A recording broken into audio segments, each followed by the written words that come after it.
आज सबसे पहले मैं आपको महाराजा सुहेल देव जी की जयंती पर शुभकामनाएं और मंगल कामनाएं प्रेषित करने के साथ साथ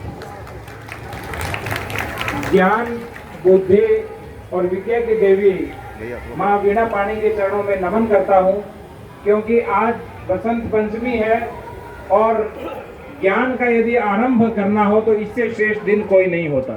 तो एक बार फिर आप सभी को सरस्वती पूजन की शुभकामनाएं और मंगल कामनाएं। मैं बहुत ही संक्षिप्त में महाराजा सुहेल देव जी के परिचय के संबंध में आपको बताना चाहूंगा। ये एक ऐसे महाराजा की कहानी है जिन्होंने अखंड भारत का सपना देखा और अपने से अधिक ताकतवर शत्रु की शत्रुता मोल ली। इनका साम्राज्य पूर्व में गोरखपुर से लेकर पश्चिम में सीतापुर तक फैला था। भारत के महान गौरव जिन्होंने न केवल देश और धर्म विरोधी सालार मसूद को हराया, अपितु 1.5 लाख की फौज को इन्होंने तिनकों की तरह बिखेर दिया। 11वीं सदी में महाराजा थे प्रसेनजीत, जिनका शासन बहराइच में था, और इनके पुत्र थे महाराजा सुहेल देव जी, जिनका जन्म 990 ईस्वी को हुआ। इन्होंने 1027 से लेकर 1077 ईस्वी तक लगभग 50 वर्षों तक राज्य किया।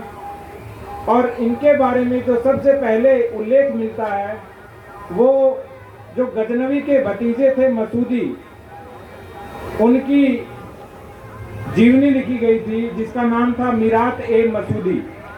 उसमें इनका उल्लेख मिलता है। महाराजा सुहेल देव सूर्य के उपासक थे और धार्मिक प्रवृत्ति के व्यक्ति थे। इनकी वीरता से प्रभावित होकर जो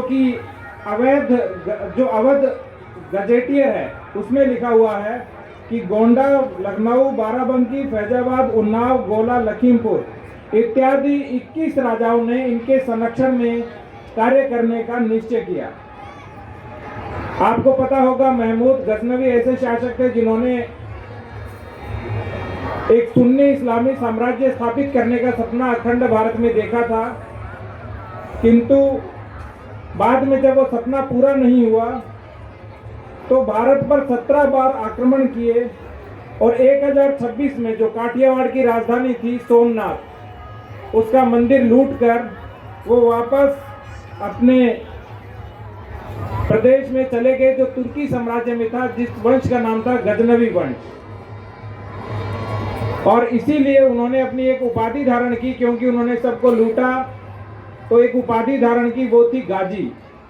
और इसी उपाधि की लालसा में उनके भतीजे सैयद सालार मसूद ने भारत पर आक्रमण किया और सबसे पहले जो दिल्ली के राजा थे महिपाल और हरगोपाल, उन पर आक्रमण किया।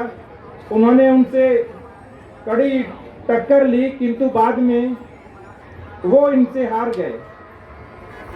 इसके बाद सालार मसूद ने बहराइच के महाराजा सुहेल देव पर आक्रमण किया, क्योंकि राम की नगरी अयोध्या तक पहुंचने के लिए उनको बहराइच से होकर जाना था। सुहेल देव सतर्क थे, क्योंकि 17 आक्रमण गजनवी के हो गए थे, तो वो उनके भतीजे से भी सतर्क थे। तो उनके गुप्तचरों ने निरंतर मसूद के विषय में सूचना दी, और जैसे ही मसूद ने सुहेल देव पर आक्रमण किया तो उल्टे सुहेल देव के 21 राजाओं और उनकी सेना ने भी उस पर आक्रमण किया। हालांकि आधी रात को हमला धोखे से किया गया था, किंतु फिर भी जो फौलादी इरादों वाले महाराजा सुहेल देव थे उन्होंने हार नहीं मांगी और आसपास के राज्यों और प्रजा से सहायता मांगी।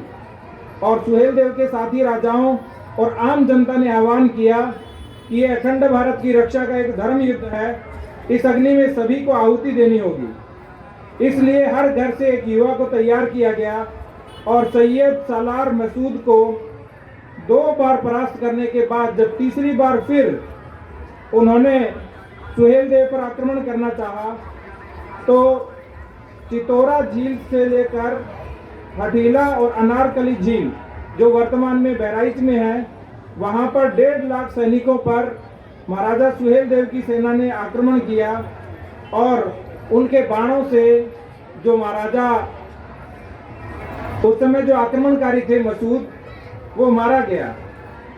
और इसलिए कहते हैं कि उस आक्रमण में जब महाराजा सुहेलदेव जी ने हराया तो दशकों तक विदेशी आक्रांताओं ने भारत पर आक्रमण नहीं किया।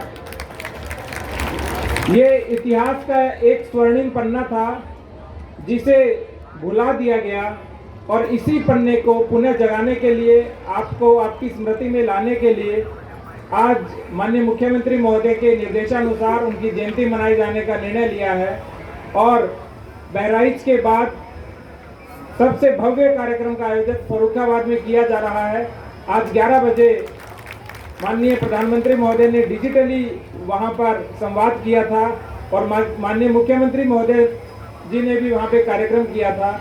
इसी तरह से आज हमारे यहाँ कार्यक्रम हो रहा है जिसमें महाराजा सुहेलदेव जी से संबंधित जो गीत है वो विशेष रूप से नीरज शुक्ला जी ने तैयार किया है, और इसके अलावा भी देशभक्ति से संबंधित अनेक कार्यक्रम होंगे।